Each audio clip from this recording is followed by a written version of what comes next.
je vais parler aussi de l'Union africaine, soi-disant. L'Union africaine, il faut savoir comment ces institutions-là sont nées. Parce que nous, on est là, et puis on trouve des institutions, puis on ne les questionne pas, on ne cherche pas à faire l'histoire de ces organisations. Ces organisations ont une histoire. L'Union africaine actuelle vient de quoi? Vient de la victoire du groupe de Monrovia sur le groupe de Casablanca. Le groupe de Monrovia, c'est quoi? Le groupe de Monrovia est constitué des Senghor, des Houphouët-Boigny. Et le groupe de Casablanca, c'était les présidents africains, véritablement les pères des indépendants, ceux qui avaient une vision profonde de l'Afrique. Nkrumah, Olympio, Abdel Gamal El Nasser d'Égypte. Voilà ceux qui constituaient le groupe de Casablanca. Et ces gens-là voulaient réellement une intégration africaine, une unité continentale. Ces gens avaient bien réfléchi et ils voyaient très bien Nkrumah, qui était l'un des leaders de ce groupe de Casablanca, disait que si l'Afrique ne s'unit pas tout de suite, elle va mourir. Et les plus grandes souffrances étaient devant nous. Qu'est-ce que les colons ont fait? Ils ont donné massivement les moyens au groupe de Monrovia, constitué de Houphouët-Boigny, de Senghor et quelques autres. Et ces gens, ils ont noyauté le groupe de Casablanca. C'est ça qui a donné l'organisation de l'unité africaine, qui a été changée en 2000 par Kadhafi, qui était revenu sur la scène internationale pour dire que, bon, voilà, l'Afrique doit prendre sa place et puis qu'on doit reconstruire l'Afrique. C'est là que l'Union africaine est née. C'est là que l'Union africaine est née. Je vais vous lire Mohamed Faki, qui est le président de la commission de l'Union africaine, que beaucoup d'Africains maintenant sont en train de féliciter parce qu'il aurait tenu un discours à Moscou et que Faki, c'est super, Faki, que l'Afrique change et puis que les dirigeants africains ont pris conscience qu'il y a quelque chose qui va changer. Vous allez voir la position de Mohamed Faki lorsqu'il était venu au sommet de la CEDEAO. Et comme tous ceux qui s'assemblent se ressemblent, écoutez bien ce que Faki a dit au sommet, soi-disant, de la CEDEAO, convoqué en urgence sur la situation au Niger.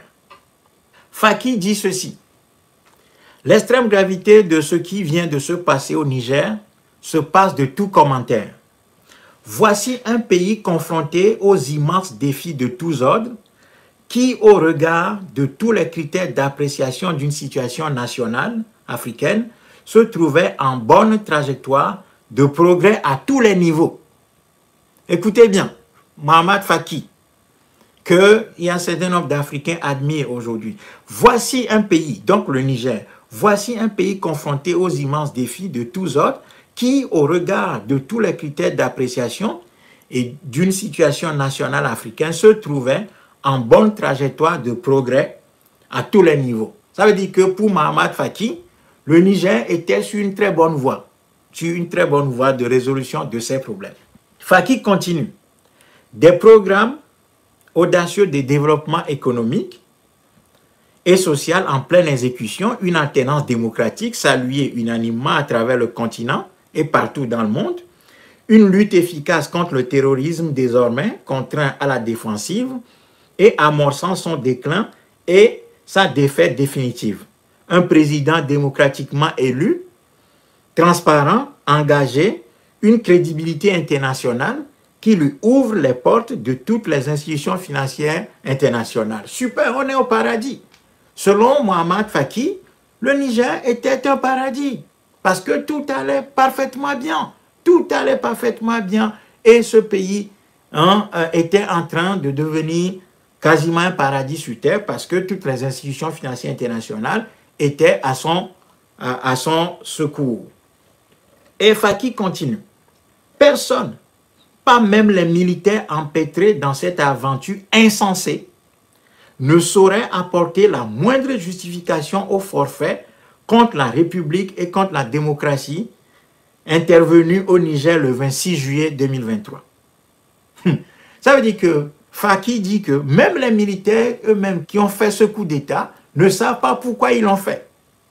Eux-mêmes qui ont fait ce coup d'État ne savent même pas pourquoi ils ont fait ce coup d'État.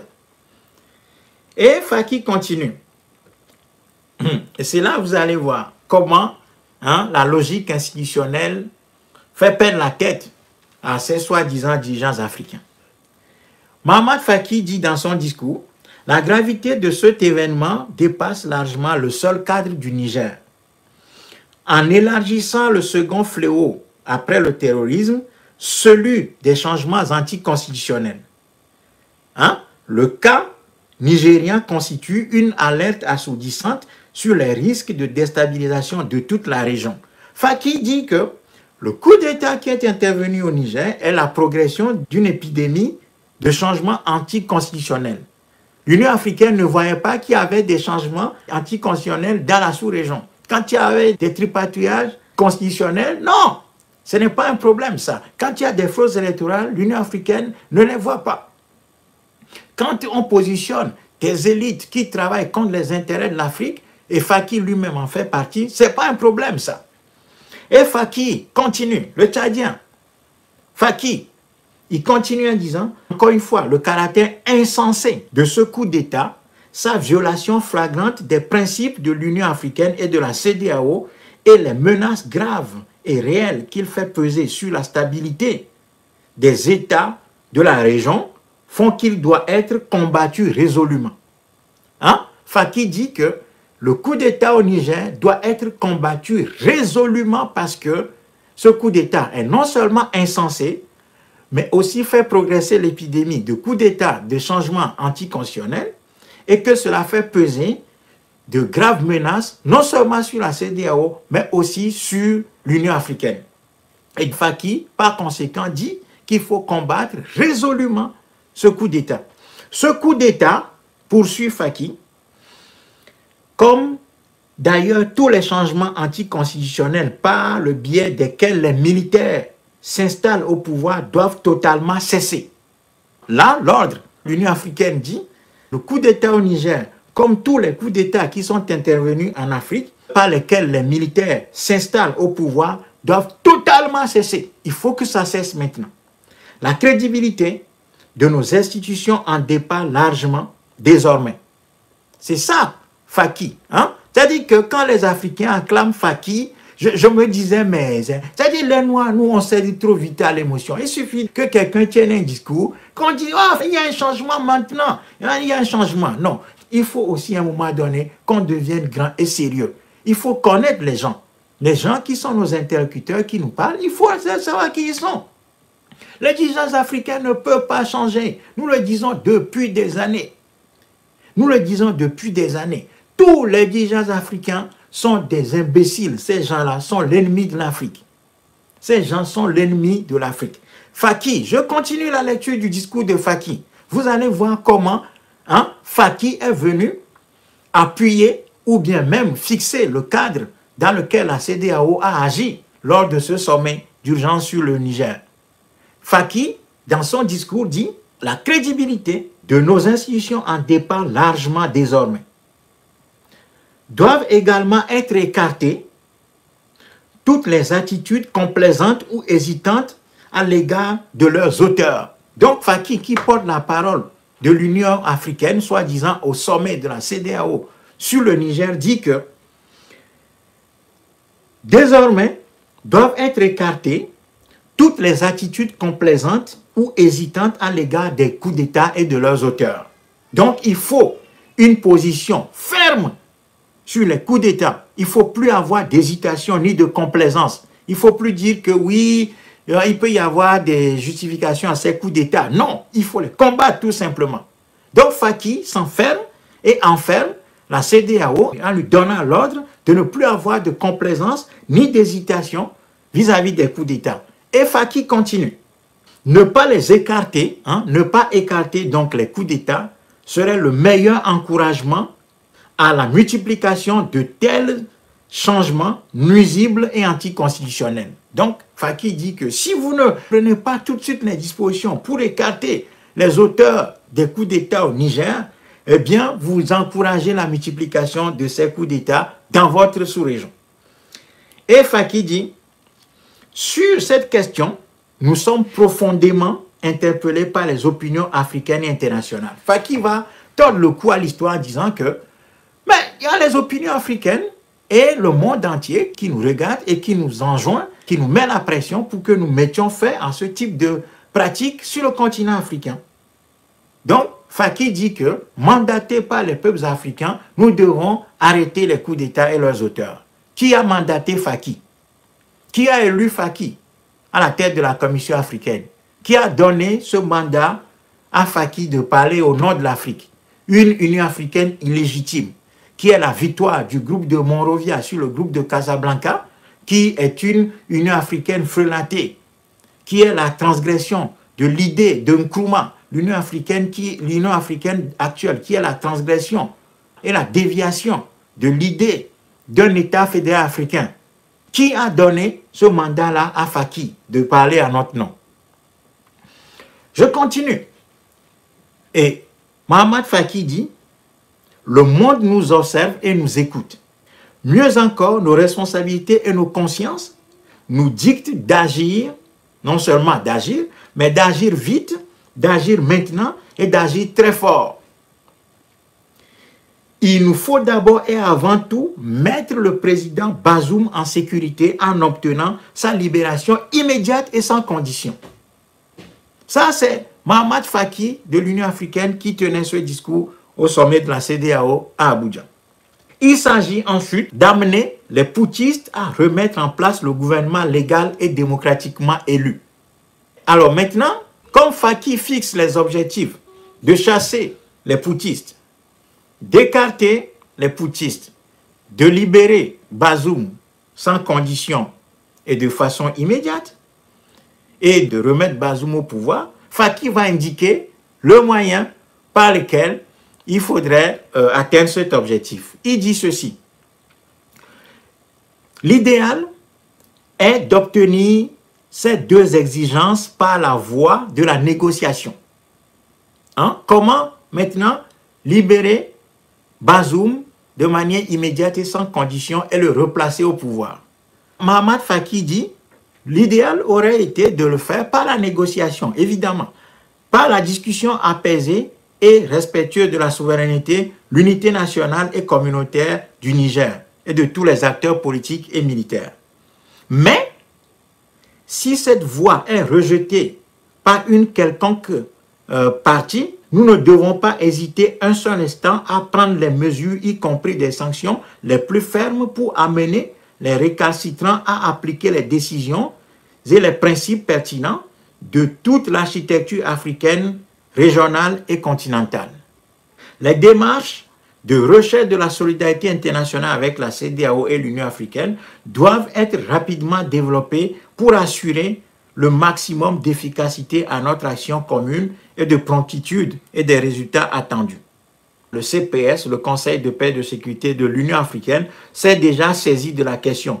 Nous sommes résolument à vos côtés et nous appuierons sans faille les décisions que vous prendrez pour un retour immédiat à l'ordre constitutionnel démocratique au Niger. Je vous remercie pour votre haute attention. Ça, c'est Faki, ça, au sommet de la CEDEAO. Donc, Faki, du haut de son statut de président de la Commission de l'Union africaine, est venu à Abuja, au sommet de la CEDEAO, pour dire, voilà, nous, Union africaine, qui chapeautons en gros les ensembles sous-régionaux, nous sommes venus vous apporter notre soutien et nous vous disons d'aller déloger les putschistes. Vous avez le droit de le faire, c'est une obligation même. Si vous n'arrivez pas par des voies de la discussion et de la négociation, eh bien, prenez tous les moyens qu'il faut. Nous sommes à vos côtés, nous allons vous soutenir. Voilà l'élite africaine dans sa nudité. C'est ça, l'élite africaine dans sa nudité. Faki est venu dire ce discours-là devant les dictateurs africains. Au lieu que Faki vienne dire, non, il y a un problème là. S'il y a des coups d'État, depuis 2020, il y a eu 8 coups d'État tentés et réussis dans la sous-région ouest africaine. 8 coups d'État tentés, dont 6 ont été réussis dans la sous-région ouest africaine. Si Faki était dans une logique de recherche de solutions ou de la défense des intérêts des Africains, il doit venir en disant, non, mes chers amis, il y a un problème. Ce sommet doit être consacré à la réflexion sur les causes profondes des coups d'État dans vos sous-régions. c'est inacceptable qu'il y ait des coups d'État comme ça. Donc maintenant, vous devez discuter des causes réelles et profondes de cette situation, de cette épidémie de coups d'État dans votre région. Donc l'Union africaine est venue vous dire, au lieu de vous alarmer, de crier, de donner des coups de menton et de pousser des cris d'orfraie, vous devez réfléchir sur ce qui fait qu'il y a des coups d'État dans votre sous-région. Non, Faki, dans la logique des institutions, vient dire non. L'Union africaine condamne résolument ce coup d'État, veut la libération immédiate et inconditionnelle de Bazoum, son retour immédiat au pouvoir et sans condition, et puis vous devez utiliser tous les moyens pour y arriver. Vous passez d'abord par la négociation. Si la négociation n'aboutit pas, eh bien vous allez utiliser les moyens militaires et nous sommes à disposition pour vous appuyer. Donc, à l'issue de ce discours-là, et après, soi-disant, examen de la situation au Niger, les soi-disant dirigeants de la CEDEAO ont pris la résolution d'envoyer un message extrêmement fort au Niger en disant « Nous voulons la libération immédiate et sans condition de Bazoum, son retour au pouvoir, et puis c'est tout. Nous ne voulons rien entendre. Si vous ne le faites pas, on vous donne une semaine. Si vous ne le faites pas, au bout d'une semaine, eh bien, nous allons engager une action militaire pour venir libérer Bazoum et le replacer au pouvoir. C'est tout. C'est ça. Donc, voyez, c'est ça la réalité.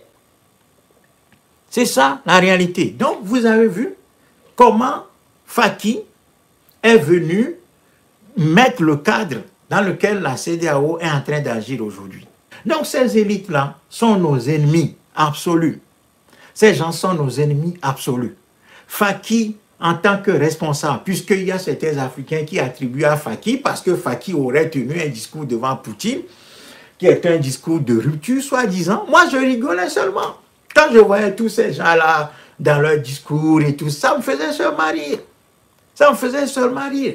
Parce que si vous n'êtes pas formé politiquement, vous allez prendre les discours de circonstance de ces gens-là comme une rupture et que ces gens sont en train de faire une renaissance et puis qui vont conduire l'Afrique quelque part. Non! Les élites coloniales ne peuvent jamais conduire un peuple à sa liberté. Ce n'est pas possible. Dans aucune société, dans l'histoire, aucune élite coloniale n'a pu affranchir, ne s'est pas changé et n'a pu conduire la renaissance de son peuple. Jamais.